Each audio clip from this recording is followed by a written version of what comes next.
నమః. శ్రీ మహాగణాధిపతయే నమః. ఇక కుంభరాశి. ఈ కుంభరాశి వారికి కనుక మనం చూసుకున్నట్టయితే ఈ సంవత్సరంలో 8 ఆదాయము, 14 ఖర్చు, 7 రాజపూజ్యము, 5 అవమానము. ఈ రాశి వారికి ఈ సంవత్సరం అంతా కూడా సమతుల్యంగా ఉంటుంది. ఏలినాటి శని వీళ్ళకి ఇంకో 2.5 సంవత్సరాలు కాచుకొని ఉన్నాడు శని భగవానుడు. కానీ కష్టపడి ధనాన్ని సంపాదిస్తారు. కానీ దాని వెంబడి అధికమైనటువంటి ఖర్చులు రావడం జరుగుతూ ఉంటుంది. ఎంత సంపాదిస్తారో అంతకు ఎక్కువగానే ఖర్చులు వస్తాయి. సంఘంలో మంచి పలుకుబడి ఉంటుంది. చేసే కార్యక్రమాలలో విజయం కలుగుతుంది. రావాల్సినటువంటి ఒక ధనం చేతికి వస్తుంది. కానీ డబ్బు నిలబడదు. డబ్బంతా వచ్చిందంతా కూడా ఏదో ఒక విధంగా ఖర్చు అయిపోతూ ఉంటుంది. కానీ మీకు కోపము, అహంభావము ఎక్కువగా ఉంటుంది. అవి ఇంకా ఎక్కువగా పెరుగుతాయి. వాటిని అదుపులో ఉంచుకోవడం చాలా మంచిది. ఇక ఇంటిలోనికి విలువైన వస్తువులు తీసుకురావడము, లేదా ప్లాట్లు కొనడమో, ఇళ్ళు కొనడమో జరగడానికి ఆస్కారం ఉంది. కుటుంబ భారం కూడా పెరుగుతూ ఉంటుంది మీకు ఈ సంవత్సరం. మిమ్మల్ని మోసం చేసే వ్యక్తులు మీ చుట్టుముట్టే ఉంటారు.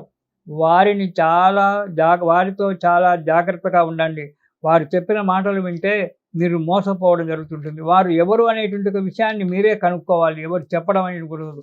వారి మాటల వల్ల మీకు తెలిసిపోతుంది. ఈ వ్యాపారం పెట్టండి, ఆ వ్యాపారం పెట్టండి, ఇందులో లాభాలు వస్తాయి, అందులో వారు చెప్పిన మాటలు విని లాభపోకండి. కాబట్టి చాలా జాగ్రత్తగా ఆలోచించి ఆ వ్యవహారం నడుపుతూ ఉండండి. దానిగా కుటుంబంలో వైషమ్యాలు అంటే భార్యాభర్తల మధ్యన మనస్పర్ధలు రావడము, సంతానంతో కానీ రావడము ఆస్కారం ఉంది. కానీ అవి మీరు కొద్దిగా నిదానంగా ఆలోచించినట్టయితే అవి చిన్న చిన్న విషయాలే. మీ తొందరపాటు వల్ల భార్యాభర్తల మధ్యన మనస్పర్ధలు రావడము, సంతానంతో మనస్పర్ధలు రావడం అనేవి జరుగుతుంది. కానీ అవి సమసిపోతాయి. మధ్యన ఆర్థిక పరిస్థితి సంవత్సరం మధ్యన ఆర్థిక పరిస్థితి కొద్దిగా మందగిస్తుంది. మందగిచ్చినప్పటికీ కొద్దిగా మీరు కష్టపడినట్టయితే తిరిగి పుంజుకోవడానికి అనేటువంటిది ఆస్కారం ఉంది. ఇక విద్యార్థుల విషయానికి వస్తే శ్రద్ధ తగ్గుతుంది చదువు మీద. ఆ శ్రద్ధ తగ్గడం వల్ల సరి అయిన విజయాన్ని సాధించలేకపోతారు. విదేశాలకు వెళ్ళేటువంటి వారికి అనుకూలమైన పరిస్థితి ఉంది. ఏ విషయానైనా మీరు తేలికగా తీసివేస్తారు. అలా తేలికగా తీసేయకండి. తగు జాగ్రత్తగా ఆలోచించి ఈ సంవత్సరం అంతా కూడా ఆలోచనలతో ప్రతి విషయాన్ని ముందుకు అడుగు వేయండి. అంతేగాని తొందరపాటుతనమైనటువంటిది మీకు పనికిరాదు.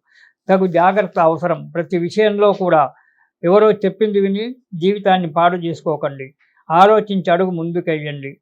జీవన పోరాటంలో ఈ సంవత్సరం అంతా కూడా చాలా జాగ్రత్తగా ఉండాలి. ఈ సంవత్సరం అంతా కూడా ఈ కుంభరాశి వారు దుర్గా స్తోత్రం పారాయణం చేస్తే చాలా మంచి ఫలితం కనబడుతూ ఉంటుంది. కాబట్టి ఈ సంవత్సరము మీరంతా కూడా దుర్గా స్తోత్రం అంటే కుంభరాశి వారు దుర్గా స్తోత్రం కనుక పారాయణం చేసినట్టయితే శుభాన్ని పొందుతారు. ఆయురారోగ్యంగా ఉంటారు. ఇది శుభం.